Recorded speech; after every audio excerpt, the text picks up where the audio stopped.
দেন guys Pakistani ভাই আমাদের salesman বড় ভাই हाँ कैसे भाई अल्हम्दुलिल्लाह आप सुनाएं। अल्हम्दुलिल्लाह भाई और भाई आप कैसे ठीक हो? सब ठीक ठाक भाई। तो भाई अभी आप काम कर रहे हो कितने महीने से? मेरे तकरीबन 11 महीने हो गए। 11 महीना हो गया।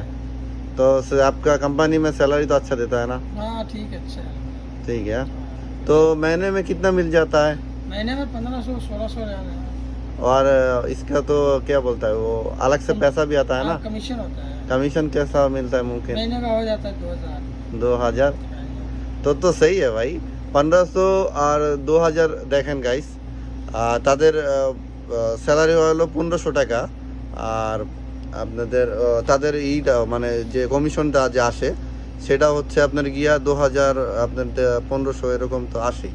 হ্যাঁ, টোটাল আপনার সব মিলায় হয়ে যেতেছে 3500 रियालेर मतो। हाँ, पाकिस्तानी 2 लाख बनता है सीधा सीधा। 2 लाख बन जाता है सीधा सीधा पाकिस्तान 2 लाख है। तो सही है भाई। तो देखें पाकिस्तान হোক আর বাংলাদেশি হোক আপনার সেলসম্যান যদি আপনার কাজে যদি আসেন তাহলে অবশ্যই ভালো টাকা ইনকাম করতে পারবেন।